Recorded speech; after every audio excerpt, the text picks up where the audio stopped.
ಗುರು chicken curry ಆಯ್ತು, ಬೇಗ ready ಮಾಡಕ್ಕಲ್ಲ ಅವ್ರಿಗೆ. ಗುರು ಚಿಕನ್ ತಗೊಂಬ ಪಟ್ಟ ಅಂತ. ಅಣ್ಣ ನಿಂಗೇನ್ ಬೇಕಂದ್ರೆ ನೋಡ್ರಿ ಅಣ್ಣ. ಶೇರ್ವ ಲಕ್ಷ್ಮಣ ಅಣ್ಣ ಊಟ ಮಾಡಿ 3 ದಿವಸ ಆಯ್ತಣ್ಣ, ಊಟ ಕೊಡ್ಸೋಣ. ಸುಮ್ನೆ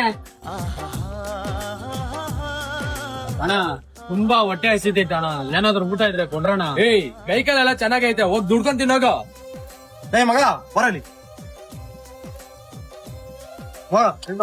ನೀನೇನಲ್ಲೇ ಅವ್ರ ಕೈ ಕಾಲು ಮುರ್ದಾಗೈತಾ, ದುಡ್ಕೊಂಡ್ ತಿಂದ ಬಿಡು, ಏನಕ್ಕೆ ಊಟ ಕೊಡ್ತೀಯಲ್ಲ? ಸುಮ್ನೆ ಇರು ಗುರು, ಅದೋನು ಮಾತ್ರ ಹಸುವಿನ ಬೆಲೆ ಗೊತ್ತಿರುತ್ತೆ. ಪಾಪ ಅದೇನ್ ಕಷ್ಟದಲ್ಲ ಅವನೇನು, ತಿನ್ಲಿ ಬಿಡು. ಹಂಗಲ್ಲಪ್ಪ, ಹಂಗೂ ಅಲ್ಲ ಹಿಂಗೂ ಅಲ್ಲ. ನಾನು ಅಷ್ಟೇ ಒಂದ್ ಟೈಮಲ್ಲಿ ಅಪ್ಪ ಅಮ್ಮ ಏನೋ ಅಂದ್ರ ಅಂತ ಮನೆ ಬಿಟ್ಟು ಆಚೆ ಬಂದಿದ್ದೆ. 1 ವಾರ ಊಟ ಇಲ್ದೆ ಹಸ್ಕೊಂಡಿದ್ದೆ. ಅವಾಗ ಗೊತ್ತಾಗಿದ್ ನನಗೆ ಹಸುವಿನ ಬೆಲೆ ಏನು ಅಂತ. ಆ ಕಷ್ಟ ಏನು ಅಂತ ನನಗೆ ತುಂಬಾ ಚೆನ್ನಾಗ್ ಗೊತ್ತು ಗುರು.